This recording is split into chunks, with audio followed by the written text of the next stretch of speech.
here comes my command vehicle. Fortunately, I think I've already neutralized Michael's. Yep, so when this command vehicle goes in, I can secure it and start bringing in my forces to secure the perimeter of Michael. Makes it a lot more secure, and then we can begin our attack on Leonid. The score is actually tipped back in our balance to 2,800 to 2,600, and we're securing larger parts of the map, giving us the economic advantage. Again, I seem to be carrying my team quite heavily, 1,700 and then to 4, 3 and 400 apiece, but I'm doing a lot better than the enemy team. Considering that, that's the thing, because the beta's just been available, everyone's noobs effectively.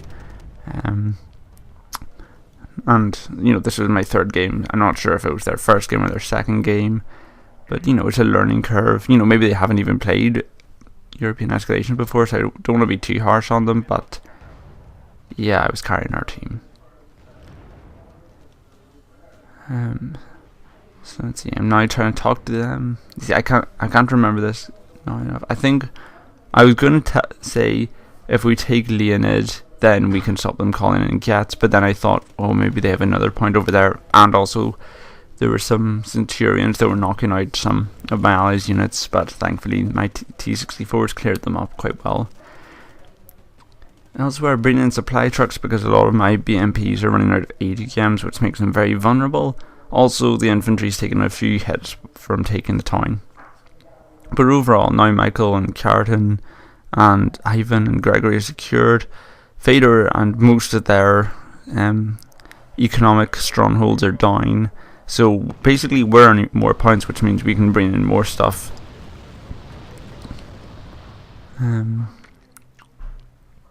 Elsewhere.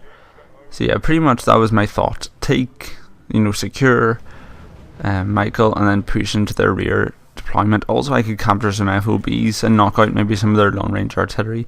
I haven't actually seen NATO deploy any proper long-range artillery yet. It's mostly been mortar rounds, so I'm not sure the availability of artillery. However, as you can see here, some rear forces have been brought in. I'm not sure if this was a deliberate attempt to spawn camp when I secured Michael, or was just some rear reinforcement units that proved their worth. But whatever it was, we're calling in units and they can immediately kill them like that. It's quite a good tactic. A lot of people don't like it, but I'm fine with it. Elsewhere, there's a counter-attack to try and neutralize Michael. As you can see, there's a command vehicle up here with some Leopard rhinos, I call them, just because the like 1A1NO, I guess when I see it, it reminds me of Rhino. So a Leopard Rhino, I'm not sure, but so yeah, they bring in their command vehicle. It's been neutralized, so the infantry that I was bringing in to clear out the reinforcement zones now spawns in a completely random part of the map, which is a pity. Actually, I think that's me calling in the infantry then, and then I go and go, oh, that's Michael's lost. Anyway, artillery volleys are coming in. I'm trying to scare that CV out of the way so I can clear up these defensive units. I mean, it's only 577, so I'm guessing that's like a sort of basic armoured command vehicle, and with my Matistas that will just be pulverised. The Leopards do present a threat because obviously without ADQMs they'll tear up the BMPs. I also have some T-64s that were in reserve, and that's pretty much it. So the BMPs are going to have to hold their own for now. For some reason he's repositioning, which gives me the window I need to call in some forces, and the BMPs knock out a few Leopards when they're repositioning. So as you can see, the Motorstrike are a pretty expensive unit because they come in those expensive BMP2 transports. So the CV going down? Nope, 2 misses. So at this point, as you can see, the Leopards have been moved into position where they can shoot directly at the BMP. So I move the Motorstrike in front of them to try and absorb the fire. I don't think it worked that well. I think they just got torn apart. So as you can see, I'm just bringing as many Motorstrike as I can to clear the woods. And these guys are just being used as a sort of distraction, like, hey, look at us, shoot at us, not the guys that are a serious threat to you. I'm not sure how well that worked, but as you can see, Motorstrike are starting to swarm in, tides tipping our balance up there. Overall in the match, 400 point lead to us. It's going quite well. Again, I'm at 2,000. One guy's nearly at 1,000, so I guess that's good on him. So yeah, at this point, I'm now using the BMP transport, so we're carrying the infantry. I'm going to try and move them onto the hilltop and rain a few AGKMs down on the leopard rhinos and the XA180. I don't know. You know, it's a new game, a lot of new units, and I don't know what many of them do, so whenever I see them I'm just like, oh, prototype unit that could just destroy the army by blinking. Even though it's probably just some random transport that comes from Canada. Because that's now a new nation, which I'll be reviewing soon, hopefully. I'm not sure what nations I'll review first. Probably I'll just stick to Warsaw Pact and then move over to NATO, because, you know, NATO's got a ton of nations now in it. Fortunately, the leopard rhinos can do quite a bit of damage to these guys in close quarters, but the ATKMs finish them off. Elsewhere, a few AA troops have been deployed, but I'm not calling in planes anyway, so no threat. There.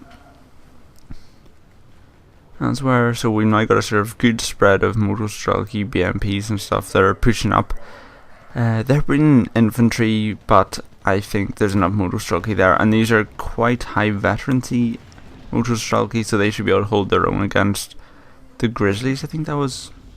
He's also got some Spetsnaz, which would definitely help on the infantry combat. Spetsnaz in this, I think they had, in the previous game, they had an AK-74 concussion grenades in their napalm bazooka. In this they have their AK-74 and RPK, which is a pretty good light machine gun, and their napalm bazookas. So elsewhere, as you can see, I'm now bringing in the T-64Bs. As you can see, there's a new sort of number system where to the left of their name you see the sort of solid blocks. That's indicating how many are in a group rather than, say, 2 times T-64B.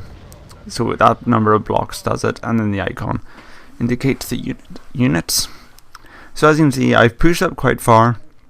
Luckily for me, I haven't really experienced any significant air presence, but because I've been pushing up beyond my sort of protective curtain of cubs and Tunguskas, I call in a few more just to ward off any potential fighters.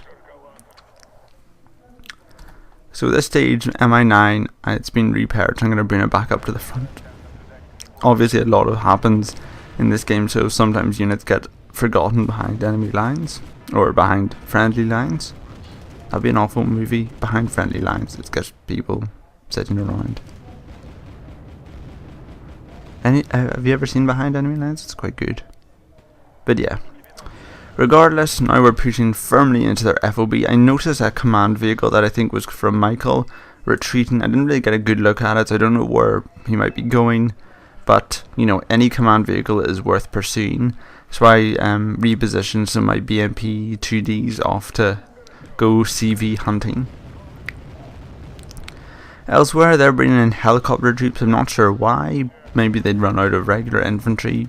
Again, I don't know what NATO decks fields, but the Tunguska's fire few missiles.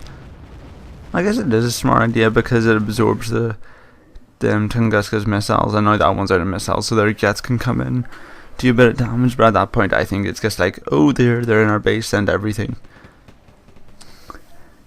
So yeah, elsewhere the BMPs are doing a good job clearing up. There are volleys of ATKMs can knock out whatever stuff was retreating here, and they seem to be getting really disorganized. At this point there's about a 200 point lead. I'm at 2,800. No one else has broken the 1,000 point yet, and as you can see from the map, pretty much this side of the map is the only point that we've had any kind of significant advance in. Elsewhere, let's see, Urals are coming up to supply. But yeah, at this point the match is pretty much over because, you know, we've just pushed firmly into their base. Once their FOBs are out, we can just flank them, hit them from multiple directions, spread out their defences. You know, at this point we've got the match fairly in our hands. They seem to be pushing quite well on that side when you think about it, so I guess map control is even, but I think we've done a better job of securing what we have, and we're getting more points in. So as you can see, it's now a full force attack on their rear deployment. BMPTs moving in. As you can see here, I see some unit. I'm mainly focused on the main battle, so I wasn't sure if that was the TV or not. I always get some supply trucks. Elsewhere, a tow is up there. That could do some damage, but the T-64s are within cannon range. Another jet comes in. Not sure if it's going to fire on anything. Motor Strelky. Oh, 2 more jets. At this point, I was getting a bit worried because these are a lot of jets that are flying in, and I think I only had 1 Tunguska in the air, so I wasn't sure if I could handle it. Elsewhere, a few tanks are driving by, but the BMPs resupplied with these trucks can nail them with a few ATKMs. Damage them, demorale them, and kill a few of them before they get into the main fight. Elsewhere, the last of their forces are pretty much being wrapped up by the Motor Strelky. A few of them are still in their transport, so I keep pushing them out, pushing them forward, secure that forest. At this point, I buy a command vehicle. Yep, there it is.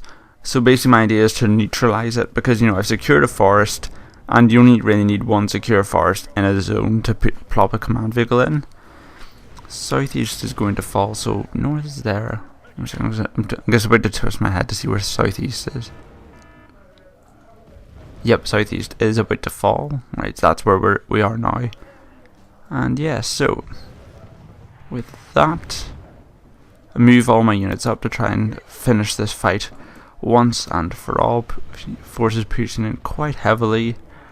So I think one of my Tunguskas got knocked down because they were getting quite heavy in their jet fighters. I guess the other people that were focusing on the other parts of the map noticed we were storming into their base, so they redeployed their forces, so we saw a lot more units against us.